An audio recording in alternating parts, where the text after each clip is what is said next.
ಅಮ್ಮ, ಹಾ ನಾನು ಹೊಲಕ್ಕೆ ನೀರ್ ಬಿಟ್ಟು ಬರ್ತೀನಿ. ಅಲ್ಲೋ ಟಾರ್ಚ್ ತಗೊಂಡ್ ಹೋಗಪ್ಪ.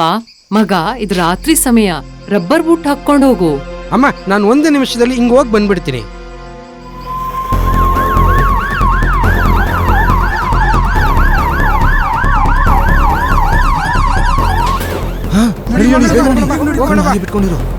ಬಂದ್ಬಿಟ್ವಿ. ಹರಿಯ ಹೊಲಕ್ಕೆ ಹೋಗಿದ್ದ, ಆದರೆ ತಲುಪಿದ್ದು ಆಸ್ಪತ್ರೆಗೆ. ಅವನಿಗೆ ಏನಾಯ್ತು ಬನ್ನಿ ನೋಡೋಣ.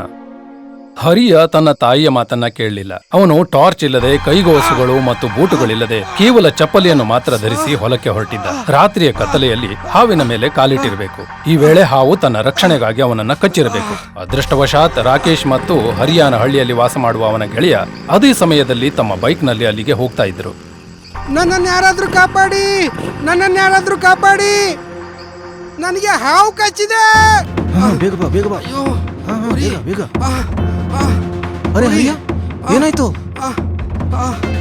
ಎಲ್ಲಿ? ಅಲ್ಲಿ ಅಲ್ಲಿ.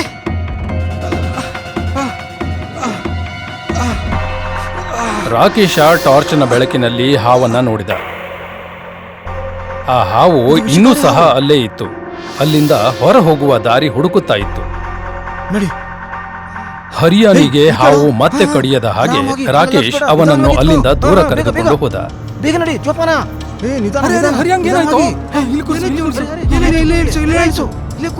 ಅರೆ, ಏನಾಗಿದೆ ಇವನಿಗೆ? ಈ ಚಪ್ಪಲಿ ತೆಗಿ. ಹಾವು ಕಚ್ಚಿದ ಜಾಗನ ಬಟ್ಟೆಯಿಂದ ಕಟ್ಟಿ ಯಾರಾದ್ರು. ನೀವೆಲ್ಲ ಹಿಂದಕ್ಕೆ ಹೋಗಿ, ಹಿಂದಕ್ಕೆ ಹೋಗಿ, ಹೋಗಿ ನೀವೆಲ್ಲ ಹಿಂದೆ. ಈಗ ಇವನ ಬೆಲ್ಟ್ ಕೂಡ ತೆಗಿಬೇಕಾಗಿದೆ. ರಾಕೇಶ್ ಅಣ್ಣ, ಗಾಯದ ಜಾಗವನ್ನ ಬ್ಲೇಡ್ ನಿಂದ ಕತ್ತರಿಸಿ, ಆಗ ಹಾವಿನ ವಿಷ ದೇಹದಿಂದ ಹೊರ ಬರುತ್ತೆ. ಅರೆ ರಾಕೇಶ್, ರಕ್ತನ ಹೀರಿ ವಿಷನ ಹೊರ ಹಾಕೋ ಪ್ರಯತ್ನ ಮಾಡು. ನನ್ ಗಿಡಮೂಲಿಕೆ ಅರ್ದ್ ತರ್ಲಾ? ಅರಿಯನನ್ನ ಮಂತ್ರವಾದಿ ಬಳಿ ಕರ್ಕೊಂಡೋಗೋಣ. ಹಾ, ಕರ್ಕೊಂಡೋಗೋಣ. ಇದನ್ನೆಲ್ಲ ಮಾಡಿ ಏನು ಪ್ರಯೋಜನ ಇಲ್ಲ. ಬದಲಾಗಿ ಪರಿಸ್ಥಿತಿ ಹದಗೆಡಬಹುದು. ಹಾವು ಕಚ್ಚಿದ್ರೆ ಚಿಕಿತ್ಸೆ ಆಸ್ಪತ್ರೆಯಲ್ಲಿ ಮಾತ್ರ ಸಾಧ್ಯ. ನಾವು ಈಗಲೇ ಹರಿಯಾನನ್ನ ಆಸ್ಪತ್ರೆಗೆ ಕರ್ಕೊಂಡು ಹೋಗ್ಬೇಕು. ನೀವು ಆಂಬ್ಯುಲೆನ್ಸ್ ಕರೀರಿ. ಹಾ, ಸರಿ. ಫೋನ್ ಮಾಡಿ.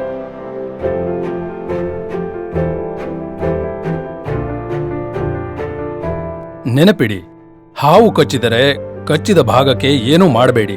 ಶರೀರವನ್ನ ಹೆಚ್ಚು ಅಲುಗಾಡದಂತೆ ನೋಡಿಕೊಳ್ಳಿ. ಆಗ ವಿಷ ಹೆಚ್ಚು ಹರಡೋದಿಲ್ಲ. ಹೋಗಿ ಒಂದು ಮರದ ಹಲಗೆಯನ್ನು ತಗೊಂಬ. ಶರೀರದ ಅಂಗವನ್ನ ಆಧರಿಸಲು ಮರದ ಹಲಗೆಯನ್ನ ಬಳಸಿ. ಇದರಿಂದ ಅಂಗವು ಚಲಿಸಲು ಸಾಧ್ಯವಿಲ್ಲ. ಹೀಗೆ ಮಾಡೋದ್ರಿಂದ ವಿಷ ಕಡಿಮೆ ಹರಡುತ್ತೆ.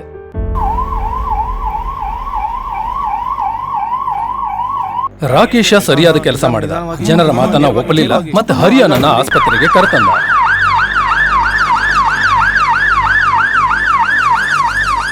ರೋಗಿಯನ್ನ ತಕ್ಷಣ ಆಸ್ಪತ್ರೆಗೆ ಕರೆದೊಯ್ಯೋದು ಸರಿಯಾದ ಹೆಜ್ಜೆ.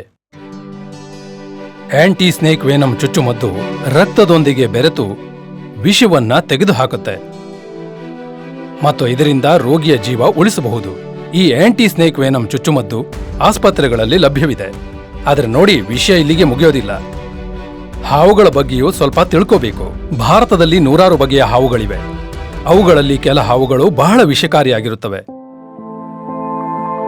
ಉದಾಹರಣೆಗೆ ನಾಗರ ಹಾವು, ಕಟ್ಟಾವು,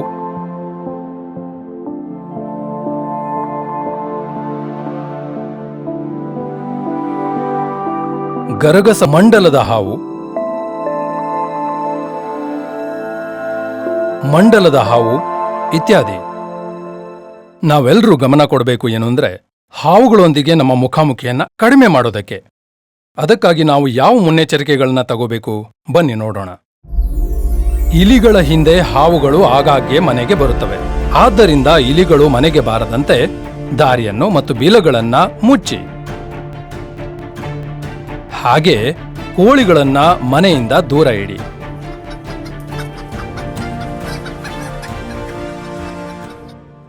ಮನೆಯ ಸುತ್ತಮುತ್ತಲೂ ಮರ ಮತ್ತು ಕಲ್ಲುಗಳ ರಾಶಿಯನ್ನ ಇಡಬೇಡಿ.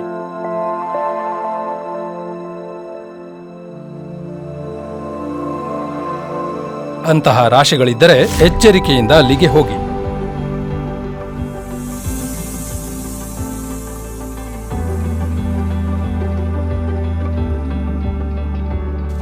ಪೊದೆಗಳು ಅಥವಾ ಹುಲ್ಲಿನ ರಾಶಿಗಳಿಗೆ ಕೈ ಹಾಕಬೇಡಿ.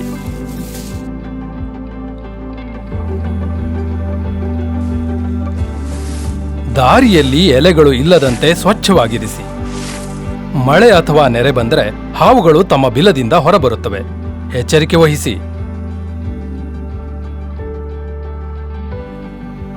ನೀವು ನೆಲದ ಮೇಲೆ ಮಲಗಲು ಬಯಸಿದರೆ ಸೊಳ್ಳೆ ಪರದೆಯನ್ನ ಸರಿಯಾಗಿ ಇರಿಸಿ ಮತ್ತು ಅದರ ಅಂಚುಗಳನ್ನ ಅಡಿಗೆ ಒತ್ತುವ ಮೂಲಕ ಮಲಗಿ.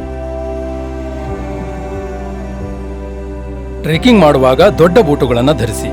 ಎಚ್ಚರಿಕೆಯಿಂದ ನೋಡಿಕೊಂಡು ಮತ್ತು ಕಲ್ಲುಗಳ ಮೇಲೆ ನಡೆಯಿರಿ, ಯಾಕೆಂದ್ರೆ ಹಾವುಗಳು ಕಲ್ಲುಗಳ ನಡುವೆ ಅಡಗಿರಬಹುದು. ಹಗಲಾಗಲಿ ರಾತ್ರಿ ಆಗಲಿ ನಿಮ್ಮ ಹೊಲಕ್ಕೆ ಹೋಗುವಾಗ ಕೈಗವಸು ಮತ್ತು ದೊಡ್ಡ ಬೂಟುಗಳನ್ನು ಧರಿಸಿ.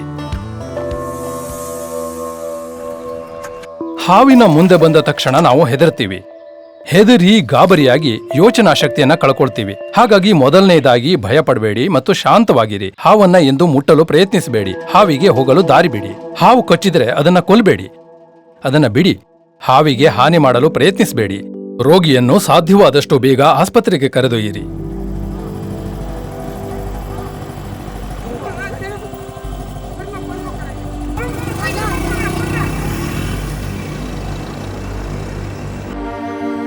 ಡಾಕ್ಟ್ರೇ, ನಮ್ ಹರಿಯಾನ ಆರೋಗ್ಯ ಹೇಗಿದೆ? ಹರಿಯಾ ಹೇಗಿದೆಯಪ್ಪ? ಹೇಳಿ ಡಾಕ್ಟ್ರೇ. ಪೂರ್ತಿ ಆರಾಮಾಗುತ್ತೆ ಅಮ್ಮ. ಆಸ್ಪತ್ರೆಗಳಲ್ಲಿ ಹಾವು ಕಚ್ಚಿದ್ದಕ್ಕೆ ಚಿಕಿತ್ಸೆ ಇದೆ. ನನ್ನ ಮಗ ಬದುಕುಳಿದ.